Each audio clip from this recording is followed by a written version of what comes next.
Allahumma salli wa sallim ala sayyidina Muhammadin sahibil busyra salatan tubassiruna biha wa ahlana wa auladana wa jami'a masayikhina wa muallimina wa talabatana wa talibatina biyawmina hadha ila yaumil akhirah. Salli wa sallim wa barik alaih. Sallu alaih. Taklim akan segera kita mulai. Kepada hadirin bisa maju lebih dekat ke sini. Ayo maju. Assalamualaikum warahmatullahi wabarakatuh. Bismillahirrahmanirrahim. Alhamdulillahilladzi an'ama alaina bi nikmatil imani wal islam. Asyhadu an la ilaha illallah wahdahu la syarikalah wa asyhadu anna Muhammadan abduhu wa rasuluh. Allahumma shalli wa sallim wa barik ala sayyidina Muhammad wa ala alihi wa ashabihil kiram, amma ba'du. Hadirin yang saya hormati, mudah-mudahan semuanya dalam lindungan Allah Subhanahu wa taala. Salah satu fitrah manusia adalah mencintai kebenaran. Seiring waktu, ada orang yang bisa istiqomah dalam kebenaran, tapi tidak sedikit ada orang-orang yang menyimpang dari kebenaran. Ada beberapa cara terbaik supaya kita bisa istiqomah dalam kebenaran. Pertama, kita harus memiliki ilmu agama. Hadirin, semakin kita punya ilmu, berpeluang kita bisa istiqomah dalam kebenaran. Sebaliknya, ketika kita tidak memiliki ilmu, itu punya peluang kita akan menyimpang dari kebenaran. Saya teringat ungkapannya Profesor Dr. Wahbah Az-Zuhaili, penulis Tafsir Munir, ketika beliau menjelaskan tentang sejarah pertama kali munculnya kemusyrikan. Dulu di zaman Nabi Nuh, ada orang yang ingin memuliakan kepada orang tuanya yang sudah meninggal dunia. Tapi mereka nggak tahu ilmunya, nggak tahu caranya. Bagaimana cara memuliakan kepada keluarga yang sudah meninggal. Karena mereka tidak tahu, lalu mereka membuat patung orang-orang soleh yang sudah meninggal. Seiring waktu, pembuat patungnya pada meninggal. Akhirnya banyak mereka yang menyembah meminta kepada patung. Dari situ kita belajar bahwa tujuan yang benar tanpa ilmu yang benar, orang bisa menyimpang dari kebenaran. Saya ulangi, tujuan yang benar tanpa ilmu yang benar, maka itu bisa mengantarkan orang menyimpang dari kebenaran. Lalu orang tanya, memang boleh kita memuliakan orang yang sudah meninggal? Boleh, boleh Pak, asalkan tahu ilmunya. Bagaimana caranya? Pertama, kita harus mendoakan. Bapak Ibu, saya ingatkan, punya anak kaya bonus, anak kita pinter bonus, tapi anak soleh harus Pak. Kenapa? Karena tidak setiap orang tua akan butuh hartanya anak, enggak setiap orang tua itu butuh tenaganya anak, tapi setiap orang tua itu akan butuh doa dari anak-anaknya. Saya merinding Pak ungkapannya Imam As-Suyuti, ya Allah ya, apa kata beliau? Kalau ada anak tiap hari ngasih rizki sama orang tuanya, diuruslah orang tua itu ketika sakitnya, tapi si anak itu tidak pernah mendoakan orang tuanya, maka dia masih dianggap anak durhaka sama orang tuanya.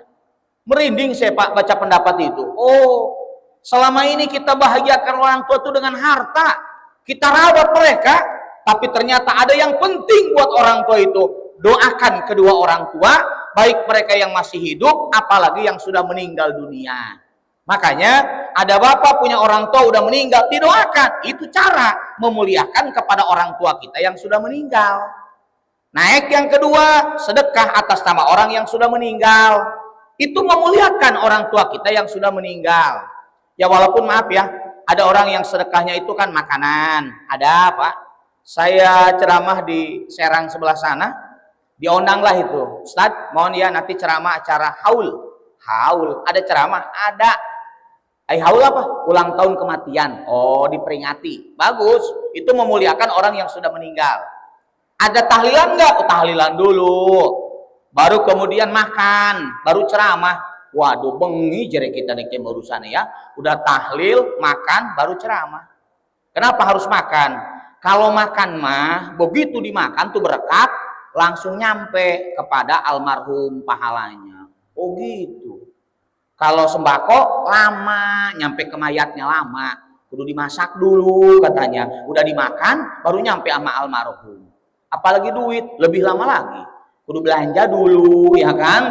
Baru dimakan, baru nyampe katanya kepada mayat. Orang ditanya, Pak Ustadz, yang bagus yang mana? Berkat itu bagus. Sangat bagus lah. Orang habis tahlilan makan, ya jelas lah bagus. Tapi lebih bagus pulangnya dikasih sembako, terus dikasih amplop, lebih gede itu mah pahalanya. Cuma yang ngeholnya tekor ya kan. Dan menurut saya mah Pak, sedekah mah selama memang itu niatnya buat yang sudah meninggal, nyampe Pak kepada orang yang sudah meninggal. Sok Papa beli sarung, terus ditaruh di masjid. Ada orang datang ke masjid, maaf, dia celananya kotor. Terus pakai sarung kita, diniatkan buat orang yang sudah meninggal, pahalanya nyampe kepada orang yang sudah meninggal ya. Ya walaupun mohon maaf Pak, sholat mah tidak harus pakai sarung, yang penting mah menutup aurat, itu aja sebenarnya. Jadi jangan terlalu berpikir, oh sholat yang bagus pakai jubah kali ya. Yang enggak juga, orang pakai jubah nutup aurat, orang pakai celana nutup aurat, orang pakai sarung pun nutup aurat ya. Kayak saya lah, saya ceramah kalau ke perusahaan pakai celana panjang saya.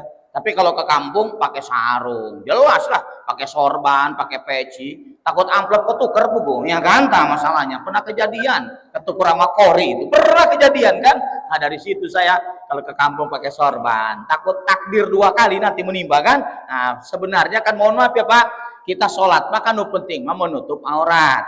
Maka termasuk Bapak begini, saya tahun ini mau berkurban atas nama orang tua saya yang sudah meninggal. Boleh Pak. Karena kurban itu nanti kiasnya kepada sedekah.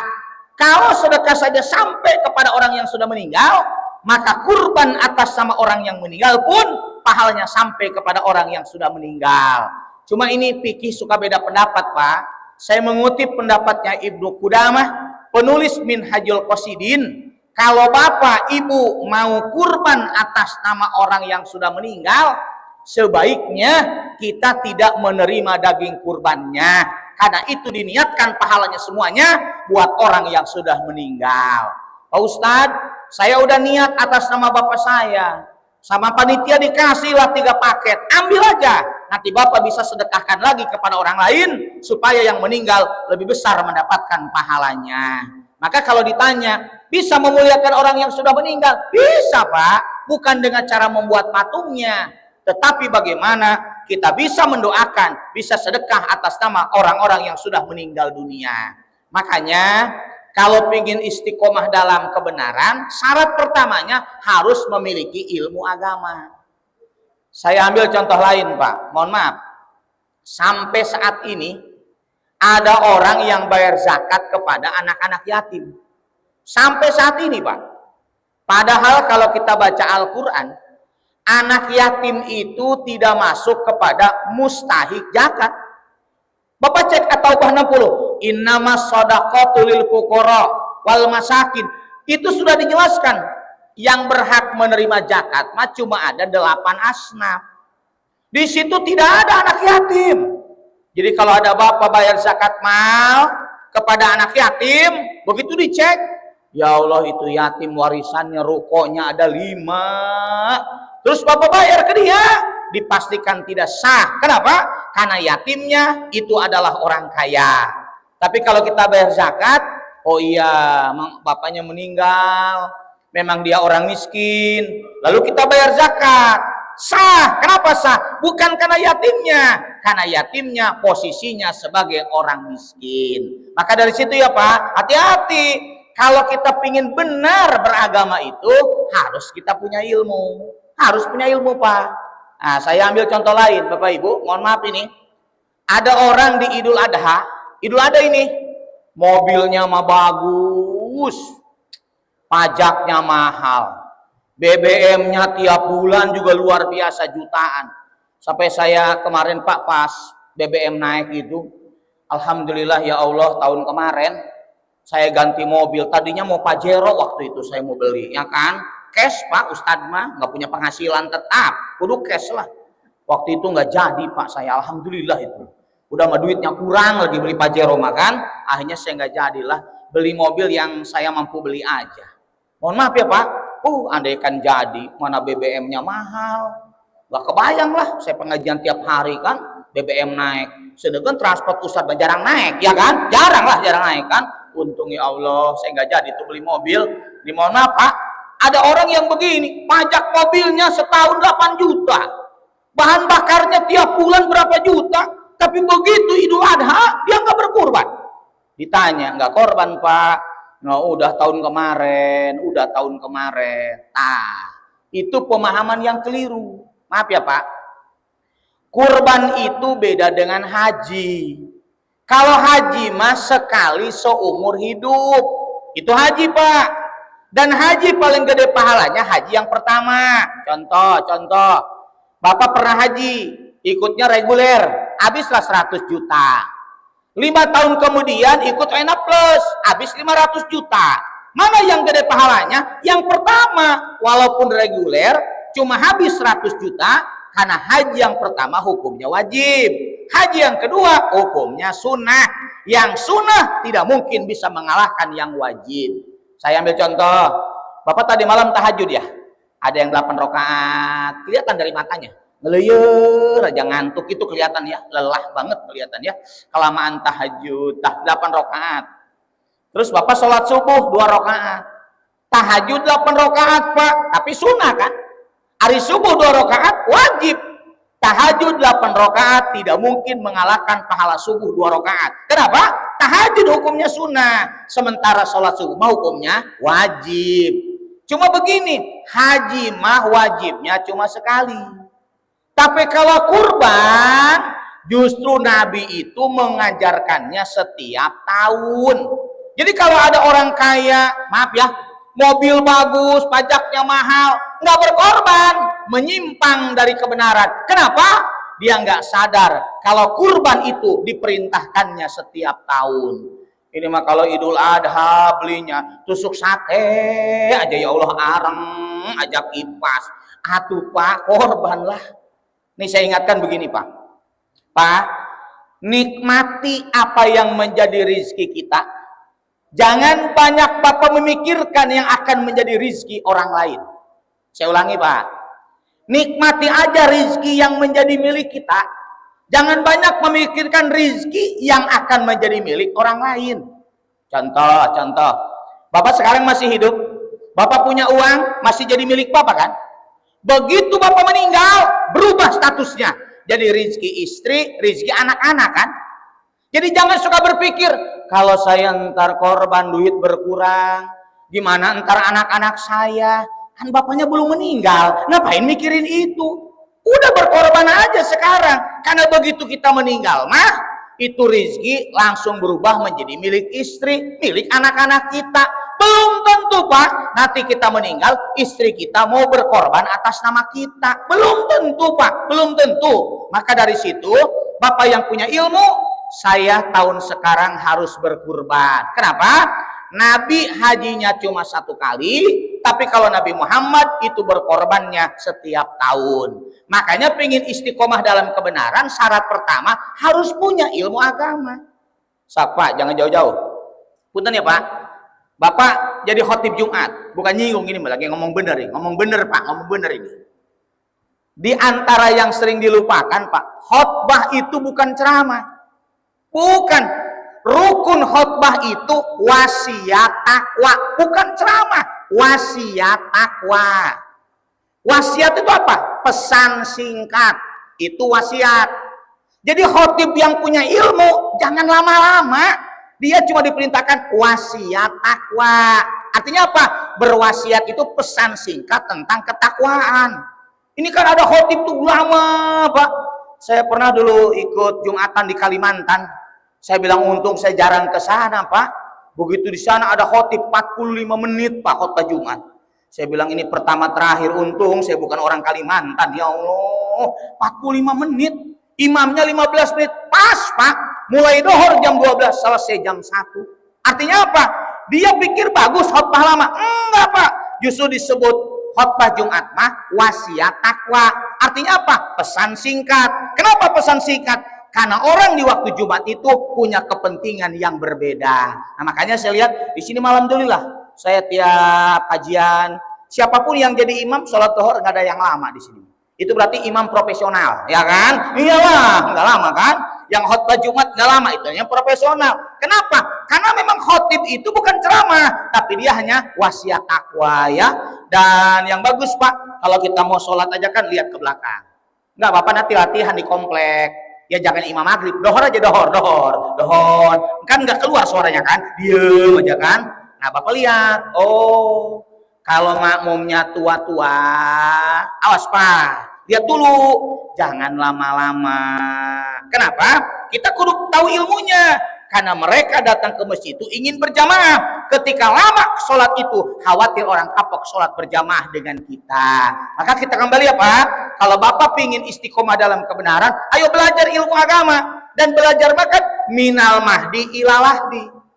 Ada yang suka begini. Allah, dia Bapak kajiannya mah rajin datang, tapi nggak diamalkan. Percuma dia, percuma. Kata siapa percuma? Ada kaidah bahasa Arab yang sering kita dengar tuh.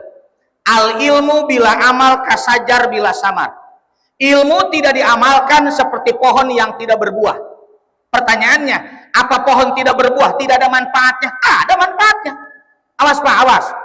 Ada orang belajar, dia rajin pengajian, tetapi tidak diamalkan. Jangan ngomong begini. Buat apa dia pengajian terus? Ilmunya nggak diamalkan. Padahal ilmu tidak diamalkan seperti pohon yang tidak berbuah. Pertanyaannya dibalik. Emang kalau pohon tidak berbuah nggak ada manfaatnya gitu? Kan tetap ada manfaatnya. Satu, mengeluarkan oksigen. Berarti ada manfaatnya kan? Begitu pohon itu tumbuh, ada semut, ada laba-laba, ya kan? Di situ, Pak, ada kupu-kupu, ada belalang. Pohonnya gede dikit, kuntilanak ayun-ayunan, ya kan? Jelas ada manfaatnya kan? Nah, makanya ketika orang ikut pengajian, Pak, makanya diperintahkan belajar itu minal mahdi ilalahdi. Supaya apa? Yang tadinya tidak tahu setelah pengajian kita jadi tahu. Kalau orang nanti punya ilmu, maka diharapkan dia bisa istiqomah dalam kebenaran. Yang kedua, Bapak Ibu, kalau ingin istiqomah dalam kebenaran, kita harus menjaga hati. Mohon maaf ya, orang tuh kalau hatinya makin baik, biasanya makin istiqomah dalam kebenaran. Tapi kalau orang hatinya bermasalah, sulit orang istiqomah dalam kebenaran. Saya ambil contoh. Kalau hati Bapak selalu memiliki sifat tawadu, apa tawadu? Rendah hati, maka Bapak mudah istiqomah dalam kebenaran. Nah, ngomong-ngomong tawadu itu ada dua. Satu, ada tawadu kepada Allah. Apa cirinya? Pertama, dia selalu taat kepada Allah. Pak, kalau ada orang dohor enggak sholat, itu namanya takabur. Saya ulangi, kenapa ada orang di waktu duhur tidak sholat? Itu dia sombong kepada Allah. Allah yang menciptakan, Allah yang ngasih rizki, Allah yang menjaga dia. Dipanggil lewat muadzin suruh sholat saja, kenapa dia nggak mau? Sombong hatinya. Makanya orang yang sholat mah tandanya orang itu tawadu, rendah hati. Jadi kenapa tidak sholat? Hatinya bermasalah. Mohon maaf ya, Pak, Bapak ada rizki, saya mau berangkat haji. Kenapa? Ini mah perintah Allah. Kenapa banyak orang kaya tidak mau haji? Sombong. Kenapa sombong? Ngomongnya begini, lah percuma, teman saya aja yang udah haji nggak ada perubahan hidupnya. Lah itu tetangga saya, Bu Haji, begitu olahraga pakai legging warna pink, percuma dia haji, percuma. Segitu dia udah haji dia, pakai celana legging. Apalagi nggak haji, nggak pakai celana dia, ya kan? Oh, udahlah, jangan suka menghina, Pak. Ibadah aja ibadah. Kenapa? Wujud tawadu kita kepada Allah. Mohon maaf ya, Pak. Makanya kalau ada yang begini, nggak baca Quran, Pak. Ah, teman saya buktinya rajin baca Quran. Bahkan ada kiai pimpinan pondok pesantren mencabuli santrinya 50 santriwati. Percuma jadi kiai. Ya Allah, nggak boleh gitulah. Maksud saya apa? Orang yang tawadu mah pasti rajin ibadah kepada Allah. Yang kedua, orang yang tawadu kepada Allah apa cirinya? Rajin berdoa kepada Allah. Nih saya doakan ya. Bapak-bapak yang belum haji mudah-mudahan semuanya ngalamin haji. Udah amin aja dulu Pak, tapi berdoa jangan amin doang, berdoa. Dan saya doakan mudah-mudahan nanti UNA plus Pak ya. Jangan reguler Pak, lama. Udah Bapak berdoa aja dulu, berdoa. Ya Allah berikan saya rezeki, Allah mendaftar haji UNA plus ya Allah. Nah, maaf ya Pak, bagi orang yang imannya kuat mah tidak ada yang mustahil bagi Allah kalau akan memberangkatkan haji seseorang ke Baitullah. Nggak ada Pak, nggak ada yang mustahil. Bapak berdoa, tahun depan ketemu teman. Dari mana Kang? Daftar haji reguler, maaf UNA plus. Kapan berangkatnya? 7 tahun ke depan. Wah, nggak lama kan? Dari mana duitnya? Mertua meninggal, bagi-bagi warisan. Makanya sekeluarga itu semuanya daftar haji. Bapak dianggap canda. Saya 3 minggu yang lalu Pak DKM ceramah haji. 6 orang Pak sekeluarga berangkat UNA plus gara-gara orang tuanya meninggal masalahnya. Jadi kan ada yang mertua kan? Berangkat Pak. Saya alhamdulillah yang berangkat haji 3 keluarga. UNA plus lagi. Saya mau udah husnudon, pasti amplop 3 ini mah ya kan? Ya jelas lah. Begitu pulang 1 juga ternyata. Ya udahlah, itu mah berarti namanya takdir kan? Makanya saya tanya, dari mana duitnya? Sekeluarga 6. Mertua meninggal waktu itu Ustaz. Jadi katanya daripada pakai beli mobil, kita sepakat warisan itu pakai daftar haji. Berangkat Pak, 3 keluarga. Makanya tidak ada yang mustahil bagi Allah. Gitu ya. Mohon maaf ini Pak, Bapak punya anak ini kan. Ya Allah, ini udah lulus kuliah, ini udah beres sekolah. Tapi Allah kenapa belum kerja? Berdoa Pak, berdoa. Begini. Ada kalanya Allah kadang menunda pengabulan doa kita karena Allah sedang menyiapkan sesuatu yang terbaik untuk kehidupan kita. Biar Bapak paham Pak cara memahaminya.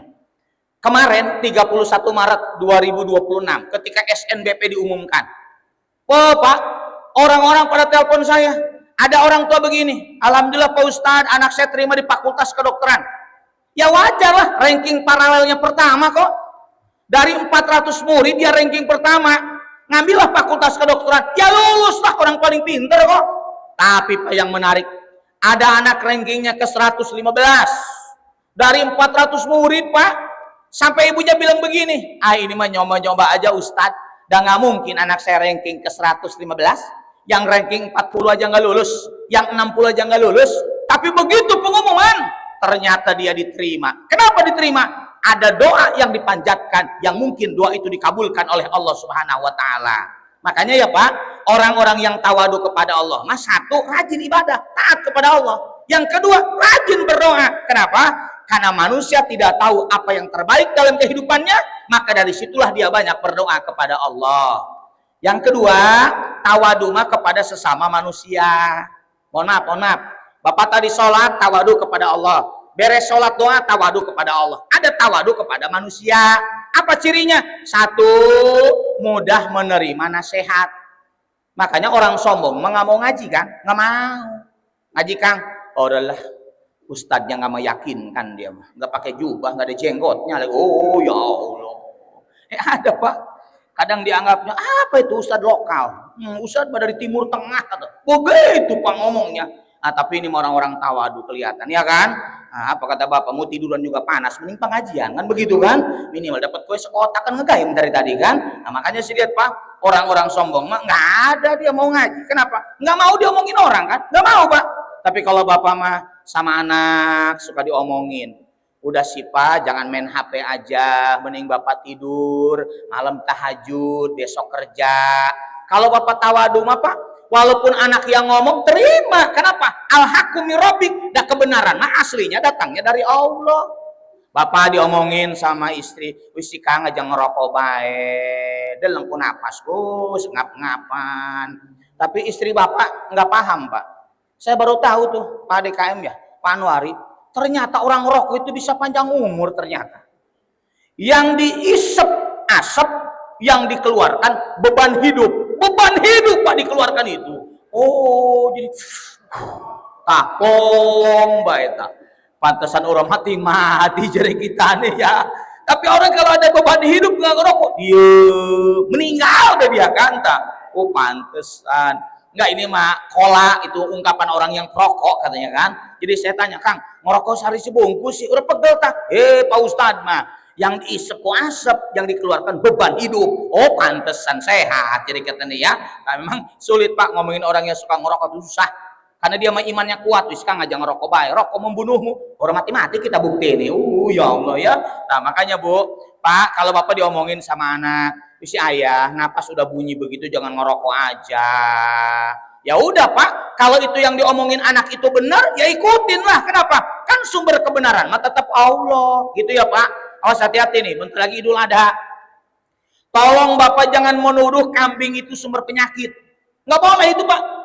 Ya orang ditanya, Pak Ustadz, kenapa waktu Nabi Ismail disembelih digantinya dengan kambing? Awas ya Pak, ini dijelaskan ke anak. Kan waktu Nabi Ibrahim mau menyembelih, itu sudah nempel di lehernya. Bukan Ismail berubah jadi embe. Bukan Pak, jangan salah itu. Ini guru PAI salah menjelaskan itu. Jadi begitu katanya nempel, berubah Ismail jadi kambing. Oh, berarti kita makan Ismail selama ini ya, makan Ismail. Bukan begitu. Jadi begitu sudah nempel, turun wahyu, Ibrahim sudah cukup bukti ketaatanmu, maka Ismail diganti dengan kambing. Bukan Ismail disembelih berubah jadi kambing. Ya Allah, ya kan? Bukan Pak, awas. Ini kadang-kadang guru PAI salah itu menjelaskannya. Oh jadi Ismail jadi embe ya? Oh jadi embe Ismail. Waktu itu masih lumayan namanya kan? Nah apapun tadi ya Pak, kalau saya suka perhatikan, kenapa diganti dengan kambing? Ya hikmahnya, andaikan waktu itu digantinya dengan unta Pak, kayaknya kita nggak sanggup. Iyalah, berarti satu keluarga tiap tahun sapi. Lah mal sanggup. Pugu iuran 7 orang juga orang kuat, ya kan? Nah, maka hikmahnya diganti dengan kambing. Tapi yang kedua, kan kambing itu binatang terbaik Pak sebenarnya. Sampai kata Imam Qurtubi, mah binatang yang paling berkah. Jadi kalau Bapak makan daging kambing, awas Pak jangan begini. Gara-gara daging kambing kemudian darah tinggi. Ya orang makan daging kambing gak darah tinggi Pak. Artinya apa? Kekebalan tubuh kitanya berbeda. Bapak kehujanan, meriang. Gara-gara udan kita ngering. Tukang ojek kehujanan udah gering-gering, ya kan? Bukan hujannya Pak, mungkin imunitas tubuh kitanya lagi menurun. Awas ya Pak. Makanya kalau Bapak suka, ayah, udah itu dikasih sama panitianya itu daging kambing, udah deh tukerin aja, tukerin ke panitia, tukerin, mintanya daging sapi, udah gratis, nawar lagi ke panitia kan? Gak boleh gitu. Kalau kata anaknya, ayah terima aja, itu dibagikan sama panitia. Kalau ayah suka, sok disate daging kambing. Kalau ayah nggak suka, sedekahkan lagi sama orang lain. Walaupun yang ngomongnya anak Bapak, kalau itu benar, ikutin Pak, ikutin. Karena orang yang tawadu, dia akan mudah menerima nasihat dari orang lain. Yang kedua, orang yang tawadu mah suka memuliakan orang lain. Pak, saya mah senang di sini ya, orangnya saling memuliakan. Apalagi lebih tua dari kita. Cuma tua itu ada 3. Ada tua pamor, ada tua umur, ada tua kejemur. Ingat ya, awas tuh, tua tuh ada 3. Beda-beda tuh, beda-beda. Ada tua pamor, orangnya masih muda, baca Qurannya bagus, agamanya lebih hebat dari kita. Naiklah dia jadi imam, muliakan dia. Kenapa jadi imam? Baca Qurannya bagus. Saya ceramah Pak, tiap bulan saya ngisi. Ini mah 2 bulan ya. Saya pikir nggak dipanggil lagi saya habis lebaran ini. Mana ini nggak ada WA ini. Saya pikir saya di ini apa eliminasi. Enggak juga ternyata ya Pak. Enggak, saya pikir ini pada KM. Gua bisa bilang nggak ada proyek lagi apa ini ceramah di sini ya. Bapak Ibu, saya kalau ceramah tiap bulan di sini kan. Kenapa saya jarang gue jadi imam? Ada orang yang baca Qurannya lebih hebat dari saya, agamanya pun hebat. Muliakan dia, suruh jadi imam. Karena walaupun Bapak di sini punya jabatan, jangan mau jadi imam. baca Quran acak-acakan jadi imam, ya kan? Nah, makanya ada orang masih muda, dia punya ilmu, silahkan dia jadi imam. Muliakanlah dia. Oh, dia memang masih muda, di sini nggak punya jabatan, tapi agamanya bagus, jadi khotib lah. Muliakan. Itu namanya tua pamor. Bapak di komplek, orangnya masih muda, tapi dia usahanya sukses, orangnya dermawan. Kegiatan apapun nyumbangnya paling gede, muliakan dia. Kenapa? Hartanya sudah bermanfaat bagi orang lain. Itu namanya tua pamor. Muliakanlah. Bapak di kantor, ada atasan bapak, usianya lebih muda, tapi kan dia punya jabatan. Muliakan dia. Namanya tua pamor. Yang kedua ada tua umur. Nah ini ada di sini ada. Ada. Tua umur tuh ada. Satu udah tua umur mah, pinginnya merem aja tua umur. Makanya aki-aki mah merem baik, nenek-nenek merem baik. Jadi kalau saya lagi ceramah, ada yang merem, tua umur dia, tua umur. Udah biasa itu, udah biasa tua umur mah. Yang kedua apa? Tua umur ngomong baik, Makanya makin tua makin cerewet Pak, nenek-nenek itu. Jadi kalau saya ceramah ada yang ngobrol aja dari tadi, tua dia, tua. Yang ketiga Pak, udah tua mah jemper aja. Makanya di sini mah kalau ngaji nggak mau, baris di depan tuh nggak mau Pak, nyarinya sandaran aja ya kan, agak jauh dikit, biar enak katanya ngelonjornya. Aduh jangan-jangan tua umur dia, tua umur, udah biarin aja lah Pak, yang penting sama-sama tua. Nah kalau Bapak lagi ngumpul sama orang yang udah tua umurnya, muliakan Pak. Kapan? Satu, kalau ada acara makan bersama, ada acara keluarga. Ini ada bapak tua nih, ada paman kita udah tua, Pak makan duluan. Wih, udah jojong aja. Jangan Pak, yang tua itu kalau makan diduluin. Kenapa? Lama dia makannya. Mana makan bakso, mana ompong lagi, lama nantinya ya kan? Suruh duluan. Yang kedua Pak, kalau jalan, kalau Bapak jalan bareng sama yang tua, suruh di depan dia, di belakang mah ketinggalan aja nanti. Nah makanya tua umur itu harus dimuliakan. Ada lagi tua kejemur, udah itu mah nggak usah dimuliakan lah, orang tua kejemur ya kan, orangnya mah udah tua tapi kesinggungan, udah itu mah nggak usah dimuliakan, berarti belum tua, dia belum dewasa ya. Nah, maka kita kembali Pak, orang kalau ingin istiqomah dalam kebenaran, satu, belajar ilmu agama. Yang kedua, jangan lupa dia hatinya harus baik. Bagaimana caranya? Biasakan memiliki sifat tawadu. Yang ketiga, kita harus mengendalikan hawa nafsu. Mohon maaf ya Pak, sebenarnya kan kita bersyukur ya Pak ya, punya hawa nafsu. Kan dengan nafsu kan hidup kita jadi maju kan. Dengan nafsu kita bisa bertahan hidup. Saya nggak kebayang kalau Bapak diambil nafsunya sama Allah, kayaknya sebulan ke depan juga meninggal Pak. Orang kalau udah nggak nafsu makan, itu dalam ilmu kesehatan, dia bisa bertahan cuma 2 minggu. Orang Pak kalau udah makanan, minuman nggak masuk ke tubuhnya, diinfus pun nggak masuk, 2 minggu Pak, orang itu bisa bertahan ya. Tapi bagi yang gemuk itu lebih lama bertahannya. Ini kabar baik buat yang gemuk-gemuk ya. Makanya gemuk kan kalau sakit rada panjang umur. Dari mana tubuh ngambil makanan? Dari lemaknya.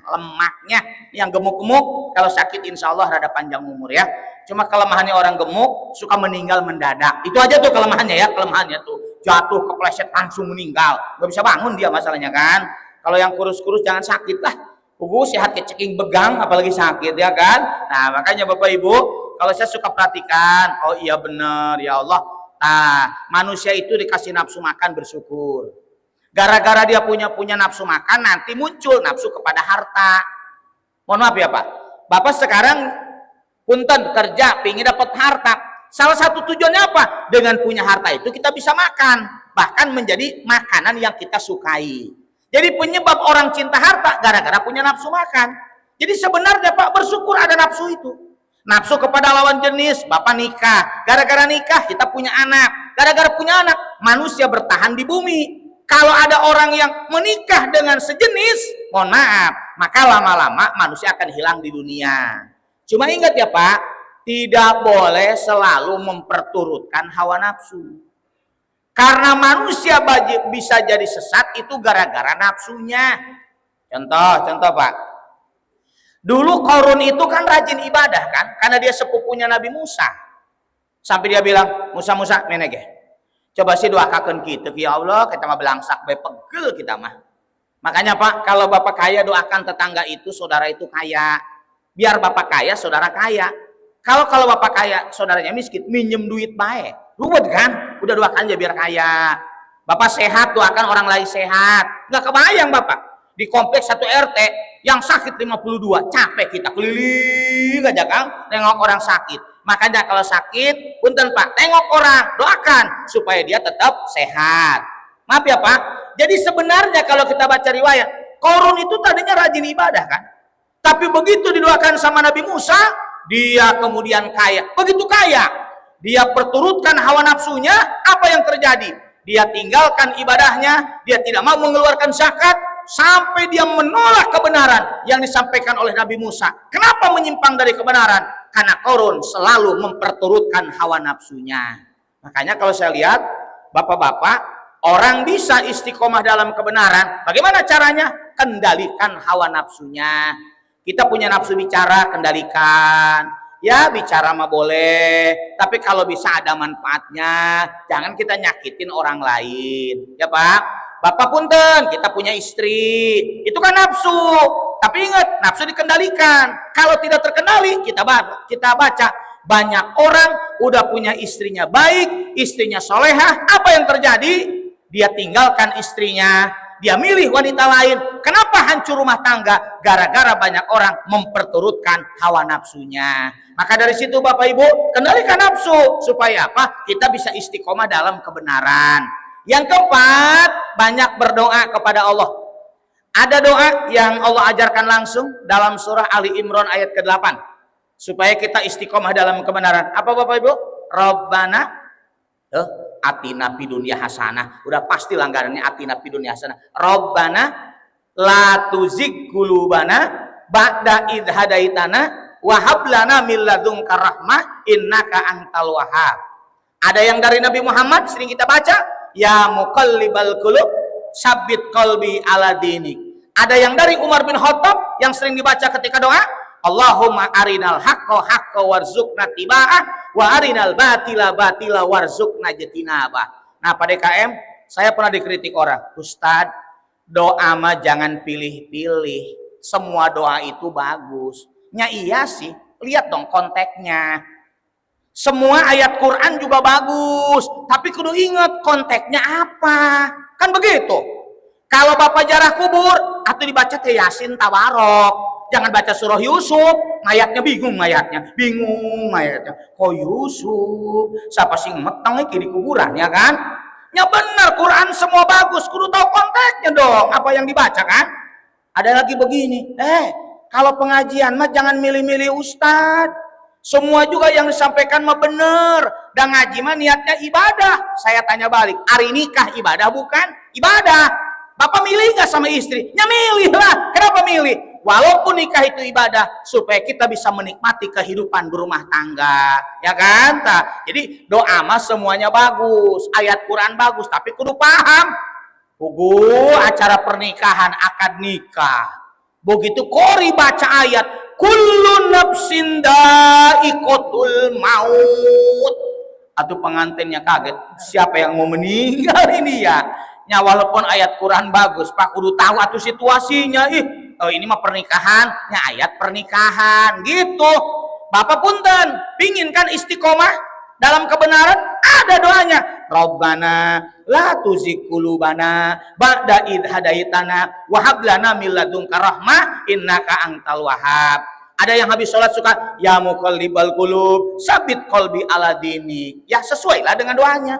Habis sholat barakallahu laka wa baraka alaika wa jama'a bainakuma bi khair. Siapa yang kawin? Siapa yang kawin? Ya walaupun benar doanya harus tahu Pak situasinya ya. Makanya Bapak banyak doa. Terakhir Pak, kalau pingin istiqomah dalam kebenaran, kita harus ngumpul dengan orang-orang yang benar. Apa kata Allah? Ya ayyuhalladzina amanu taqullah wa kunu ma'as shodiqin. Wahai orang-orang yang beriman, bertakwa kepada Allah. Hendaklah kalian ngumpul dengan orang-orang yang benar. Saya ingat ungkapan dari Imam Ahmad Mustafa Al-Maraghi, penulis tafsir Al-Maraghi. Kenapa Allah gandengkan perintah takwa dengan kumpul dengan orang-orang yang benar? Apa kata beliau? Manusia akan meningkat kualitas ketakwaannya kalau dia selalu ngumpul dengan orang-orang yang benar. Pantaslah kata Imam Syafi'i, apa kata beliau? Akhlak seseorang akan dipengaruhi oleh orang-orang dekatnya. Kalau orang-orang dekatnya benar, orang itu akan tetap istiqomah jadi orang benar. Tapi kalau teman-teman dekatnya orang gak benar, hati-hati, yang benar pun bisa berubah menjadi manusia yang menyimpang dari kebenaran. Makanya bersyukur ya Bapak, kita dohor, alhamdulillah, karena lingkungan benar kita berjamaah, kita ikut pengajian. Apa harapannya? Kalau kita sudah ngumpul dengan orang yang benar, dikumpulkan kita di sini, mudah-mudahan kita bisa ngumpul bareng di surganya Allah nanti. Terakhir kita berdoa, mudah-mudahan doa-doa kita dikabulkan oleh Allah. Allahumma sholli ala sayyidina Muhammadin fil awwalin wal akhirin wa barik wa sallim radhiyallahu ta'ala an kulli sahabati Rasulillahi ajmain. Amin alhamdulillahi rabbil alamin. Allahumma lakal hamdu wa ilaikal mustaka wa antal musta'an wa la haula wa la quwata illa billah. Allahumma ansurna fa innaka khairun nasirin waftah lana fa innaka khairul fatihin waghfir lana fa innaka khairul ghafirin warhamna fa innaka khairur rahimin warzuqna fa innaka khairur raziqin wahdina wa najjina minal qaumidz zalimin. Allahumma inna nas'aluka ilman nafi'a wa rizqan thayyiba wa rizqan thayyiba wa rizqan thayyiba wa amalan mutaqabbala. Rabbana atina min ladunka rahmah wa hayyi lana min amrina rasada. Rabbana atina fid dunya hasanah wa fil akhirati hasanah wa qina adzabannar. Wa sallallahu ala sayyidina Muhammad wa ala alihi washabihi wasallam. Bi fadlika subhana rabbika rabbil izzati amma yasifun wassalamun alal mursalin walhamdulillahi rabbil alamin. Demikian nasru minallah wa fathun qarib. Billahi taufiq wal hidayah. Wallahul muwaffiq ila aqwamit thoriq. Assalamualaikum warahmatullahi wabarakatuh. Sallallahu ala Muhammad, sallallahu alaihi wasallam,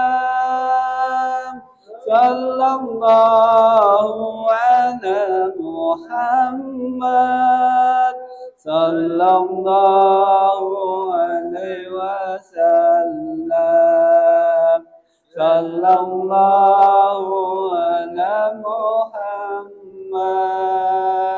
sallallahu alaihi wasallam, sallallahu ala